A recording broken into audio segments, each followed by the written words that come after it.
भारत की आजादी के बाद लोगों के दिल में एक ही नाम था, इंडियन नेशनल कांग्रेस।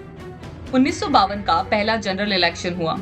देश ने पूरे भरोसे के साथ कांग्रेस को वोट दिया और कांग्रेस ने एक अनबीटेबल जीत हासिल की। 489 सीट्स में से 364 सीट्स कांग्रेस के नाम हुई। देश के पहले प्रधानमंत्री बने पंडित जवाहरलाल नेहरू। उस वक्त कांग्रेस सिर्फ एक पॉलिटिकल पार्टी नहीं, वो देश की होप थी, सिस्टम थी।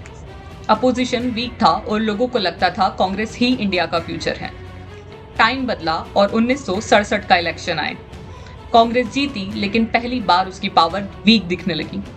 कई स्टेट्स में हार हुई। लोगों ने सोचना स्टार्ट किया, क्या कोई और ऑप्शन हो सकता है? ये कांग्रेस के फॉल का पहला सिग्नल था। फिर आई इंदिरा गांधी। धीरे धीरे पावर उनके पास सेंट्रलाइज होने लगी। 1969 में कांग्रेस को इंदिरा गांधी ने दो भागों में बांट दिया, कांग्रेस ओ और कांग्रेस आर। पार्टी अब एक इंस्टीट्यूशन से ज्यादा एक लीडर ड्राइवन सिस्टम बन गई थी। 25 जून 1975 इंडिया की हिस्ट्री का एक डार्क चैप्टर, इमरजेंसी डिक्लेयर हुआ। उस दौरान मीडिया पर सेंसरशिप लग गई। अपोजिशन लीडर को जेल में डाल दिया गया। लोगों के फंडामेंटल राइट सस्पेंड हो गए। आम आदमी को लगा ये डेमोक्रेसी नहीं, कंट्रोल है। इस टाइम पर संजय गांधी का इन्फ्लुएंस बहुत बढ़ गया था। उन्होंने कुछ पॉलिसीज अग्रेसिवली इंप्लीमेंट की। फोर्स स्टरलाइजेशन, स्लम डिमोलिशंस, दिल्ली के रोडों की झुग्गियों को हटा दिया गया। ये डिसीजंस लोगों को जबरदस्ती लगे। पब्लिक के अंदर गुस्सा बढ़ने लगा। इमरजेंसी खत्म हुई और आए 1977 के इलेक्शन। रिजल्ट शॉकिंग था। कांग्रेस हार गई, जनता पार्टी पावर में आई। ये सिर्फ एक इलेक्शन डिफीट नहीं था, ये पब्लिक का रिएक्शन था।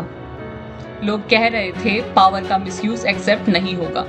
1980 में इंदिरा गांधी वापस पावर में आई, लेकिन सच ये था, लोगों का ट्रस्ट पहले जैसा कभी नहीं रहा। कांग्रेस जीत तो गई, पर उसकी इमेज परमानेंटली चेंज हो चुकी थी। 31 अक्टूबर 1984 इंडिया हिल गया। प्राइम मिनिस्टर इंदिरा गांधी की हत्या उन्हीं के दो सिख बॉडीगार्ड ने कर दी। ये एक रिवेंज अटैक माना जाता है ऑपरेशन ब्लू स्टार का। इंदिरा गांधी की हत्या के बाद देश भर में टेंशन बढ़ गया। सिख कम्युनिटी के खिलाफ राइट्स हुए, हजारों लोगों की जान गई। ये कांग्रेस के लिए एक बड़ा मोरल ब्लो था। इंदिरा गांधी की मौत के बाद नए प्राइम मिनिस्टर बने राजीव गांधी। शुरू में लोगों को लगा नई सोच, नया इंडिया। उन्होंने टेक्नोलॉजी और टेलीकॉम रिवॉल्यूशन स्टार्ट किया, कंप्यूटराइजेशन को पुश किया। लेकिन फिर आया एक बड़ा स्कैंडल, बफर स्कैंडल। इस करप्शन एलिगेशन ने कांग्रेस की इमेज को फिर से डैमेज कर दिया। रिजल्ट 1989 के इलेक्शन में कांग्रेस हार गई।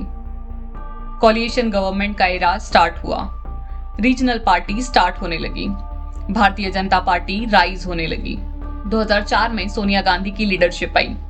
यूपीए गवर्नमेंट बनी, पीएम बने डॉक्टर मनमोहन सिंह। इस पीरियड में इकोनॉमिक ग्रोथ स्ट्रांग हुआ। स्कीम आई जैसे मनरेगा, आरटीआई। लेकिन प्रॉब्लम भी थी, करप्शन एलिगेशन, 2G घोटाला, कोल घोटाला। 2014 का इलेक्शन कांग्रेस की हिस्ट्री का सबसे बड़ा सेटबैक। लीडरशिप सामने थी, नरेंद्र मोदी, भारतीय जनता पार्टी।